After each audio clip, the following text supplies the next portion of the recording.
Bienvenidos, esto es el Español Digital, la verdad sin complejos, nuestro programa La Lupa. Yo soy Paco Vendala y hoy tengo aquí a un invitado muy especial, Pedro Díaz García. ¿Cómo estás? Pues muy bien, don Francisco, pues Hombre, encantado de saludarte y muy agradecido por darnos la oportunidad de compartir estos minutos contigo y que haya más gente que nos conozca. claro. Nada, agradecido pues yo porque nos dediques tu tiempo, que sé que es valioso porque andas en mil historias. Yo voy a decir antes que nada a nuestros seguidores quién es brevemente Pedro Díaz García y es el presidente, fundador y presidente actualmente de una asociación que se llama Misión Hispana, que anda en las redes, que tiene un canal en YouTube, que hace unas entrevistas magníficas. Hemos publicado hace poco una sobre la guerra del Rif. Tenemos otra en cartera también sobre la aviación española en ese conflicto y me imagino que muchas más en perspectiva. Esto, pero antes que nada, antes de meternos en arena, Pedro, ¿quién eres tú? Bueno, yo actualmente, aunque aquí el mensajero no es importante, como se suele decir. Sí, Pero mira, te cuento brevemente, yo soy informático de profesión, soy científico de la defensa. Yo trabajo en el Instituto Nacional de Técnica Aeroespacial en temas relacionados con la ciberseguridad, la informática en general.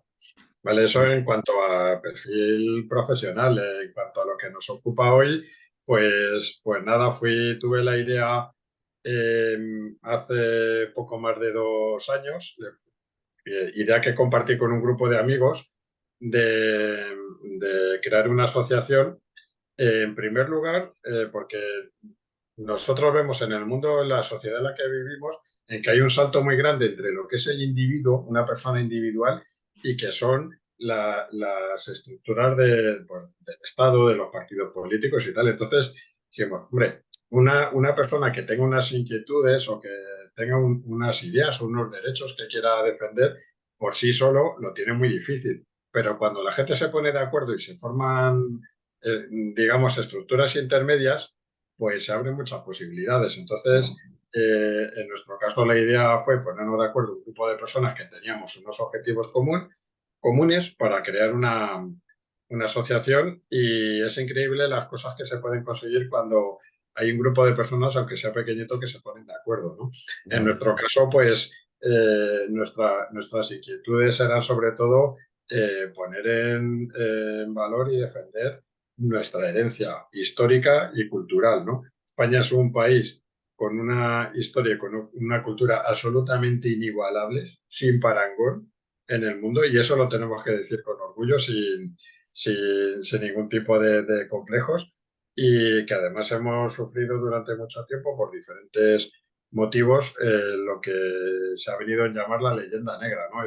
Claro. Esa propaganda, que no ha sido un caso único, ¿eh? Todos los grandes imperios a lo largo de la historia han sufrido todo tipo de propaganda, sobre todo por parte de sus enemigos en contra. El problema es que en España lo hemos interiorizado, las élites políticas e intelectuales durante mucho tiempo lo han asumido como cierto, y de una forma acrítica, pues nos hemos dedicado a repetir una serie de cosas que no se corresponden con la realidad y que además hacen mucho daño, porque minan la manera en que los individuos y las sociedades se perciben a sí mismas, ¿no? No es lo mismo cuando los individuos, los miembros de una sociedad, se sienten orgullosos de su historia, de su pasado y de su presente, por supuesto, y de todo lo que han contribuido a la civilización universal, porque todo eso son los cimientos sobre los que se puede seguir avanzando. Nosotros en Misión Hispana tenemos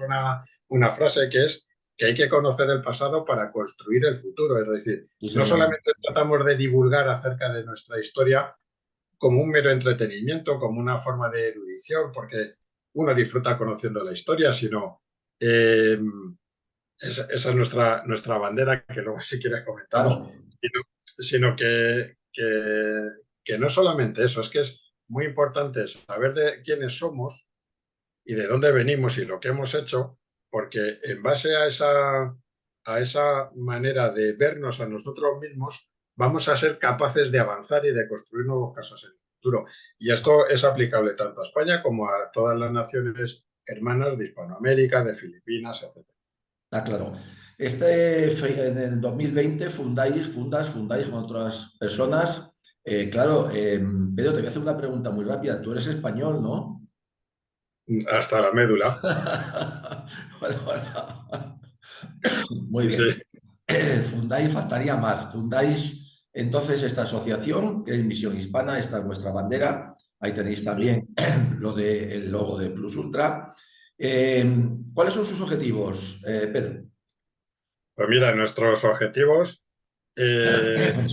son en primer lugar poner en valor y difundir nuestra herencia histórica y cultural, luchar contra la leyenda negra, por supuesto, y apoyar, tender puentes con todos los movimientos, asociaciones, divulgadores que tienen una visión, unos objetivos similares a los nuestros, es decir, tender puentes en definitiva entre todos los miembros de la hispanidad, ¿no?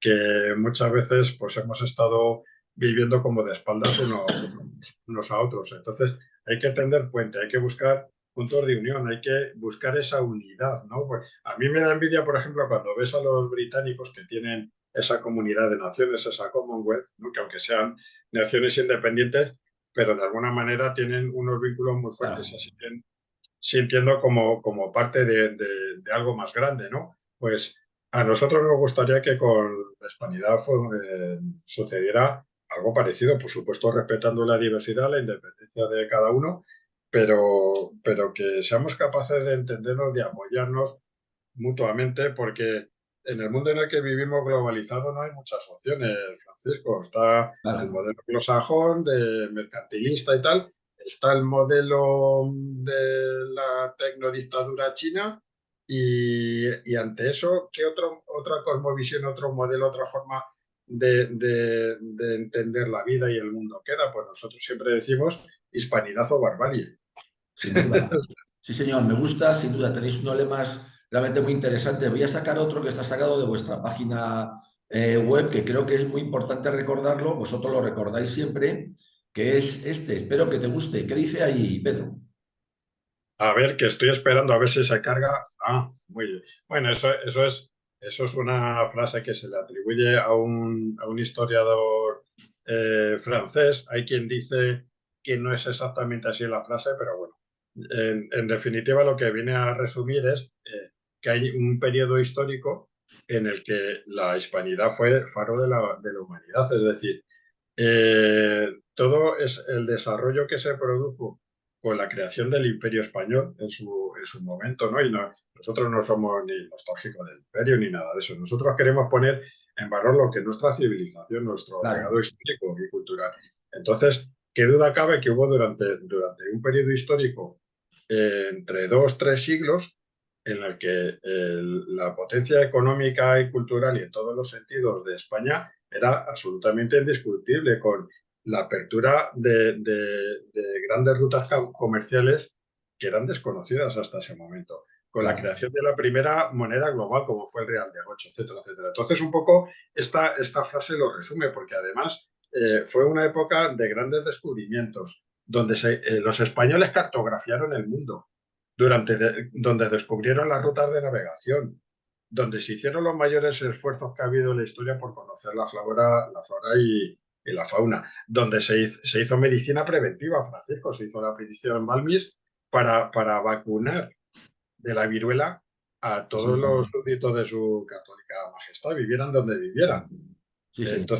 Entonces, claro, se llevaron a cabo una serie de labores, porque muchas veces pensamos en los conquistadores, en las batallas, en los tercios y tal, pero No, es no, que es la ciencia, es la construcción naval, es la medicina, es la botánica, es todo. claro, es que vamos a ver, un imperio no solamente se basa, que también, primero en una acción normalmente muchas veces militar, pero también se basa en muchísimas otras cosas, porque si no, no llega a ser un imperio. Yo te voy a presentar ahora un cuadro que a mí me encanta, creo que es muy representativo de lo que tú estás diciendo y no sé si estarás de acuerdo. Vamos a ver si se te carga y me dices qué opinas de este cuadro de Ferrer Dalmau, uno de los grandes suyos, como tiene otros muchos. ¿Qué te parece?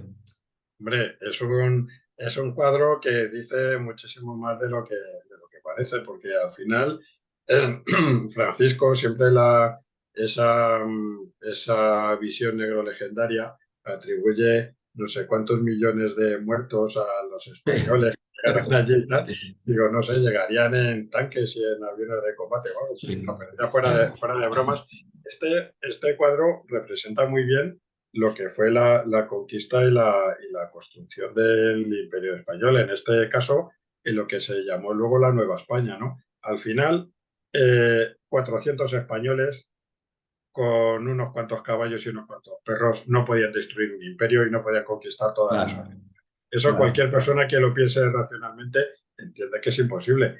Entonces, ¿cuál claro. fue la habilidad sobre todo, de Francisco Pizarro, ¿no? Y de Hernán Cortés, Cortés en este caso? La habilidad fue eh, la capacidad para establecer alianzas con claro, diferentes pueblos claro, que vieron la oportunidad en la llegada de los españoles de poder hacer un frente común contra otros pueblos, otros imperios enemigos con los que compartían un espacio geográfico. Entonces, ahí lo resume muy bien, ¿no? Ahí vemos a los españoles unos a pie, otros a caballo, con guías nativos delante y detrás yo diría que ese señor que se ve ahí es un sacerdote, ¿no? Un fraile. claro, O sea, la claro, Iglesia, por supuesto, tuvo un papel absolutamente fundamental en la claro, construcción de todo esto. claro. Te voy a hacer una pregunta. Yo tengo una respuesta para mí mismo, pero no sé tú. ¿España fue colonizadora o civilizadora? Ambas cosas. En un primer momento, cuando se toma contacto por primera vez con las Indias occidentales, ¿no? Después ya Sí, lo que conocemos como América, porque claro, hay que entender que los españoles, los primeros que llegaron allí no sabían dónde estaban, no había claro, mapas. Si es que los mapas los hicieron ellos, los claro, hicieron nuestros antepasados. claro, Entonces, claro, evidentemente llegan a un territorio nuevo, desconocido hasta entonces, donde hay una serie de culturas o de imperios, pero que no tienen una conciencia de continente, una conciencia global, ¿no? Y entonces, claro, en un primer momento, pues se producen guerras de conquista, repito, en coalición o en alianza con claro, otros activos. O sea, realmente, para que nos entendamos, por resumir, el Imperio Azteca o la Triple Alianza Méxica no la destruye Hernán Cortés con 400 hombres, eso es imposible. está claro, Se produce una alianza con otras tribus, otros grupos nativos, que conjuntamente con los españoles son capaces de derrotar a ese imperio que era el dominante y los tenía subyugados de mucha claro, forma y da lugar a una realidad nueva en la que claro, desaparecen los sacrificios humanos, entre otras cosas, claro, y la esclavitud, etcétera, etcétera. Entonces, en un primer momento, claro que hubo una conquista, pero es que después de ese periodo inicial de guerra, de combate, de conquista, vino una etapa civilizatoria en la que España se replica a sí misma, ¿no?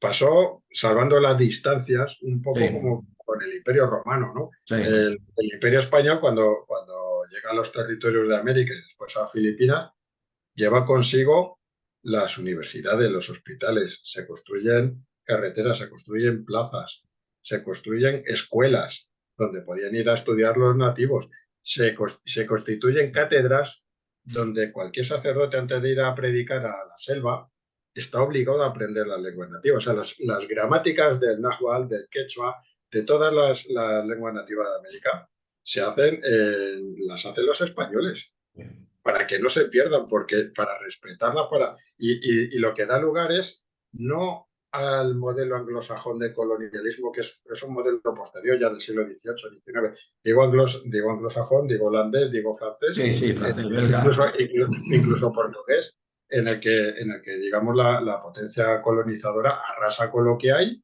sí, buscando un interés puramente económico, ¿no? O correcto. comercial o de materias primas.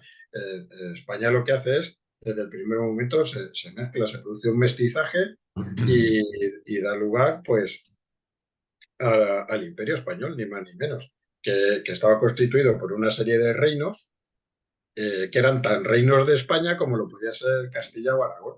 Correcto, eran virreinatos, de hecho, y además sus ciudadanos eran ciudadanos españoles con todos los derechos reconocidos ya desde Isabel la Católica. Pedro, seguimos avanzando. ¿Aquello fue una independencia o una secesión de España, de partes de España? Me refiero, como sabes, 1812, etcétera, etcétera. A ver, yo no soy historiador ni mucho menos, ahí habrá opiniones diversas, pero yo creo que es bastante evidente, en mi opinión, que lo que se produjo a lo largo del siglo XIX en América fueron guerras civiles en diferentes territorios, en diferentes reinos que formaban parte de España y que tenían como representante un virrey, ¿no? Que actuaba en nombre del rey de España como gobernador de ese territorio. ¿Por qué digo guerras civiles? Porque al final, en todos los territorios, en lo que es actualmente Venezuela, Colombia, el Perú, al final se produjeron lo que se llaman guerras de independencia, que dieron lugar a las nuevas repúblicas independientes, pero que en realidad no dejaron de ser guerras civiles, porque es que en el bando nacional o libertario, como lo quieran llamar, y en el bando realista, ¿no?, que luchaba por seguir perteneciendo a ese territorio, siguiera perteneciendo a España, había españoles. Y españoles, con españoles me refiero no solamente a los criollos, a los No, no, descendientes de los españoles de Europa, sino claro, a los nativos americanos que eran claro, españoles también. claro. Y es que hay casos clarísimos. Por ejemplo, por poner un ejemplo muy paradigmático, en Venezuela, lo que es actualmente la República de Venezuela, que en su día, bueno, pues era la Capitanía General de Venezuela o la provincia de Venezuela, el líder del movimiento separatista, vamos a llamarlo, fue un tal Sí, Simón Bolívar, que todos hemos oído, y hubo otros generales. ¿Qué es lo que pasó? Que en frente, en los que luchaban por seguir formando parte de España, había también habitantes de ese mismo territorio. No había claro. un ejército que vino de España a sofocar. Entre otras cosas, Francisco, hay que entender que España estaba sufriendo la invasión de los franceses. España Sí, estaba sí. luchando en la península por su supervivencia.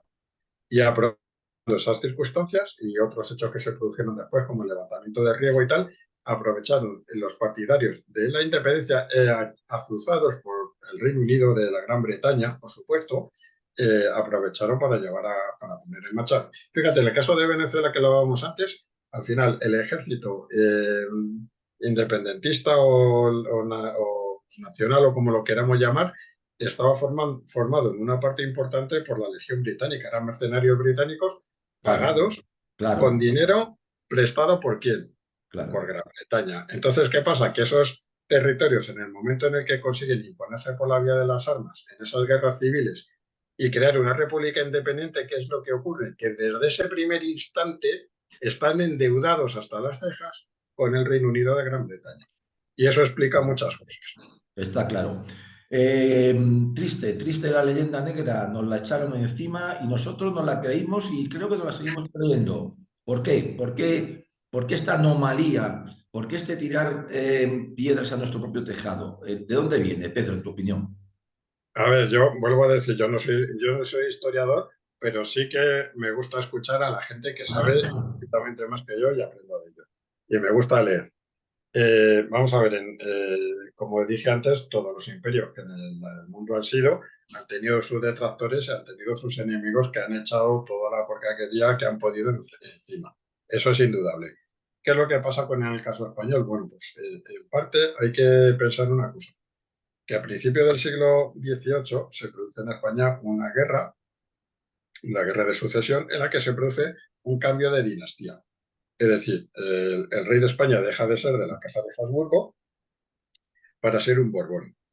Entonces, ¿qué pasa? La nueva dinastía reinante venía con unas ideas ilustradas, venía con otro tipo de ideas y llevaron a cabo unas reformas muy importantes en el país, que en muchos casos fueron muy positivas y se podía hablar de la reforma de la Armada y de tantas otras cosas, ¿vale? Pero ¿qué es lo que ocurre? Que ellos, de alguna manera, para legitimarse a sí mismos, ¿no? Y para dar una explicación de por qué las cosas estaban como estaban y había tantos problemas y tal, pues ya está por la culpa de los Habsburgo. de los austrias que se suele llamar, ¿no? No, Sí, si sí. todo esto es por culpa de los Habsburgo, que estaban menos mal que hemos venido nosotros y vamos a modernizar el país, ¿me explico? Entonces, Sí, es eso por ahí, verdad. por un lado.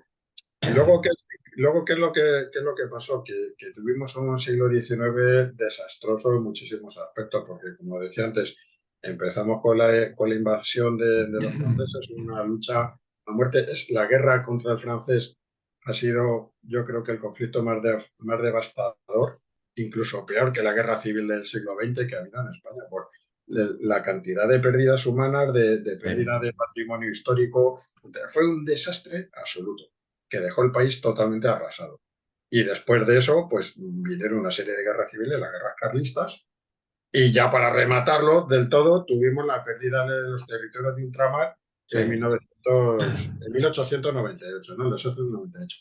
Entonces, toda esa sucesión de acontecimientos y tal, yo creo que arrastrando todo lo que venía de atrás y toda la propaganda de nuestros enemigos antiespañola, etcétera, etcétera, pues dio lugar a un derrotismo, a un pesimismo, a una cierta forma de pensar fatalista, ¿no? Que se refleja muy bien con algunas generaciones de literarias, Sí, etcétera, etcétera. Y yo creo que después de aquello no se ha hecho lo suficiente por intentar revertir la situación. Fíjate que hace unos años surgió un libro que yo creo que marcó un punto de inflexión en muchas cosas, que fue el de Hispanofobia, sí. Leyenda De Roca Negra, Barea. de María Elvira Rocabaria, y nosotros, yo creo que desde que surgió ese libro para acá, ha sido un cambio brutal. O sea, algo que era impensable hace 4 años, hoy en día es imparable, porque te Sí, es tengo que verdad. decir, Francisco, que Misión Hispana no es un caso aislado. No, no, Es que no. somos legión. Hay una cantidad de asociaciones, de Está claro. divulgadores, de escritores, de historiadores, incluso en Estados Unidos, en todas Sí, partes, que sí. están saliendo constantemente, se están publicando libros, se están haciendo documentales, Sí, como sí, hemos tenido sí. ocasión de ver recientemente y tal. Entonces, si nos dicen hace 4 o 5 años Sí, que vamos a estar como estamos hoy en día, sí. yo creo que no nos lo creemos. La prueba es que tú y yo estamos hablando aquí ahora No. mismo. Sí, señor. Esto, ¿qué pasa, Pedro, hoy en España con nuestra hispanidad? ¿Hay esperanza? Yo tengo mucha esperanza porque aunque estemos viviendo momentos muy difíciles, porque hay muchas presiones o hay fuerzas políticas que son centrifugadoras, ¿no? Que están intentando destruir la unidad del país y tal. Estamos pasando momentos muy delicados en ese sentido.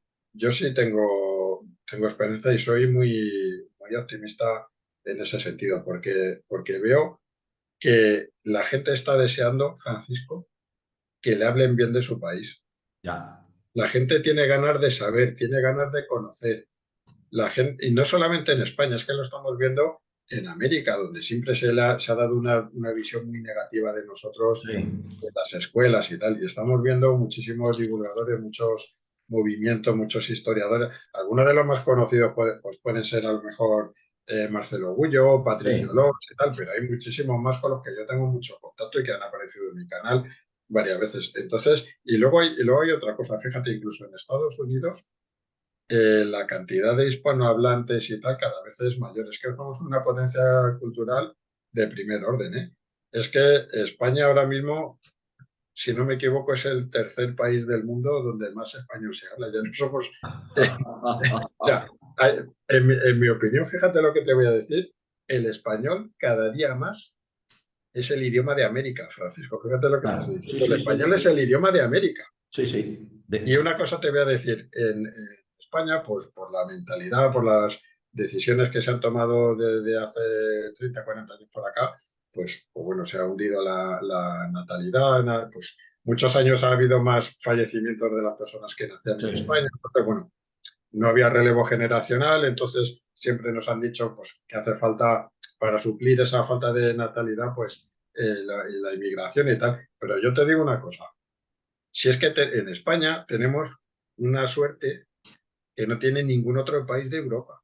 Y es que hay más de 500 millones de personas que hablan nuestra lengua, que tienen nuestra religión y que tienen unas costumbres similares. Sí, Entonces, señor. ¿por qué no nutrirnos de ahí? ¿Por qué ese empeño por fomentar flujos migratorios de otras zonas del mundo, pues en la que a lo mejor, oye, pues esas personas que vengan de allí no se van a integrar, o lo van a tener mucho más difícil para integrarse Claro. con nosotros y tal. Entonces, yo creo que tenemos una potencialidad y tenemos unas riquezas muy, muy grandes que deberíamos de saber aprovechar.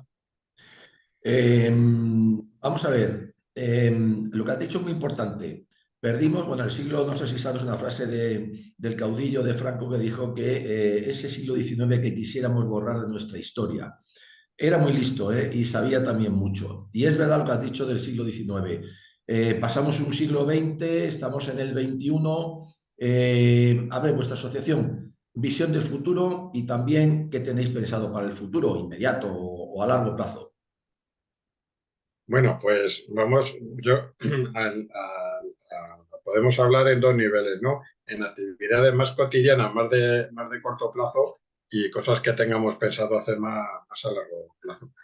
Bueno, eh, más a corto plazo, pues vamos a seguir divulgando nuestra historia, que consideramos que es algo muy, muy importante, y para eso estamos trabajando mucho en todas las redes sociales en las que estamos presentes y en nuestro canal de YouTube. Y un poquito más a medio largo plazo, algo que nos parece absolutamente fundamental es conseguir estrechar lazos con otras organizaciones que tienen unos objetivos o un ideario similar al nuestro, porque Claro. es muy español eso de hacer cada uno la guerra por su cuenta, ¿no? Sí, sí, Pero, pero fíjate, te voy a poner un ejemplo muy claro, Francisco. No sé si lo has visto, pero hace muy poquito fue el Día de la Hispanidad. sí.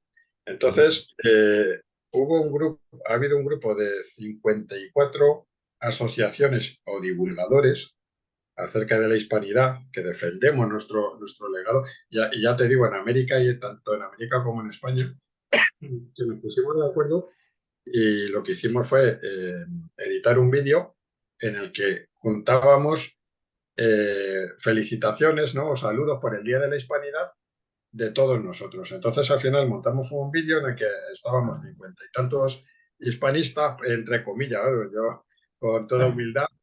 hombre, también, eh, también, también. Vamos a ver, ¿por qué no? Vamos a ver, ¿por qué sí, no? sí, sí. Cuidado Bueno, porque la falsa humildad también es un pecado grave, ¿eh? O sea que... sí, sí, sí, sí, no, no, pero entiéndeme que al final Sí, armamos un vídeo donde estábamos 50 y tantos divulgadores, si quieres llamarlo así, sí, saludando y felicitando a todos los hispanos por el Día de la Hispanidad.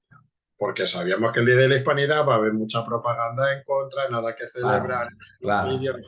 Entonces nos pusimos a dar, ¿tú sabes el impacto que tiene, en vez de hacer cada uno la guerra por su cuenta, haber hecho esto claro, y 54 organizaciones diferentes a la vez, lanzar el mismo mensaje todos a la vez en todas nuestras cuentas de redes sociales y en el canal de YouTube?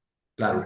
fue un efecto brutal, o sea, es que inundamos ese día y además es un vídeo que ha tenido mucho éxito, ha tenido muchas visualizaciones y muy buena acogida porque es algo positivo. Nosotros no podemos ser reactivos, Francisco, no podemos estar No, no, está claro. siempre defendiendo o respondiendo a las acusaciones de no sé qué. ¿No? Porque No, al final el enemigo te marca la agenda, ¿no? Entonces, nosotros elegimos cuándo y dónde y dijimos, mira, en positivo. Porque nosotros tenemos que transmitir ese mensaje positivo. Oye, sí, que señor. es que somos muy grandes, es que tenemos muchísimas cosas que nos unen. ¿Por qué los argentinos y los chilenos tienen que estar peleados? ¿Por qué los peruanos y los bolivianos tienen que estar peleados? Es que no tiene ningún sentido. Es que si dejáramos con la riqueza que hay en España y en toda Hispanoamérica de riqueza natural, cultural, humana, de todo tipo, si consiguiéramos prosperar y salir adelante y apoyarnos unos a otros, es que seríamos imparables. Creo Claro, que fue en el primer libro que publicó Marcelo Gullo, el de Madre Patria, sí, si no recuerdo mal, decía que si tú coges a un ruso y lo sueltas en la Patagonia con una bicicleta, podría llegar hasta el Río Grande, recorrerse todo Sí, el continente y se cree que no ha salido del mismo país. sí, sí, sí, sí. Efectivamente, Claro, sí, es verdad además, claro, es verdad. claro. Entonces Es verdad. nosotros lo que queremos es fomentar eso. Entonces, si me preguntas objetivos de misión hispana, pues un poco más estratégicos o más a largo plazo, lo que Sí, queremos es eso, fíjate, hace poco hemos participado en una reunión que ha habido que se llama Hispanidad Santa Pola, que se ha organizado en Santa Pola. Han participado muchas asociaciones. Nosotros hemos estado online, no hemos podido estar presentes este año, pero de ahí se ha creado un manifiesto que espero que vamos a suscribir muchas asociaciones y muy muchos bien. divulgadores. Entonces, hay una serie de puntos en común y eso puede ser un punto de partida, por lo que decía antes, ¿no? En vez de hacer cada uno la guerra por nuestra cuenta, si nos ponemos de acuerdo en unos objetivos comunes y hacemos una serie de acciones coordinadas, es que el efecto es Sí, señor. multiplicador. Nada, estupendo. Esto, Pedro, un placer, se nos acaba el tiempo. Ya sabes que el tiempo es una cosa que pasa y se Sí, termina, sí. ya no queda más remedio. Ha sido un placer, de verdad, te agradecemos muchísimo tus opiniones, el tiempo que nos has dedicado, el esfuerzo. Te animamos, os animamos a seguir así, ese es el camino. No solamente ser positivo, sino que ya sabes que la mejor defensa es un ataque y lo que no tenemos que hacer es tener esos complejos que han durado Nada. siglos y que nos han inyectado de una manera, vamos a decir, bueno, pues bastante traidora, ¿no? Yo te doy las gracias, de verdad, y quisiera un último mensaje para nuestros seguidores, el que tú quieras, libremente. Bueno, Francisco, pues te doy las gracias yo a ti. Ha sido un placer poder hablar estos minutos contigo. Ya sé que el tiempo es oro. Y yo el mensaje final que quería lanzar es, se acabaron los complejos hispanos. Se acabaron los complejos. No tenemos nada de que acomplejarnos, todo lo contrario. Tenemos muchas razones para sentirnos orgullosos. Muy Y bien. además, yo creo que es la alternativa hoy en día a otros modelos de sociedad o de cómo ver el mundo, yo creo que es la hispanidad. Así es que hispanidad o barbarie. Muy bien, sí, señor. Y cerramos con algo, si te parece. ¿Viva España? ¡Viva España siempre! Muy bien, sí, señor. Un abrazo muy fuerte, Pedro. Hasta Un luego. abrazo. Adiós.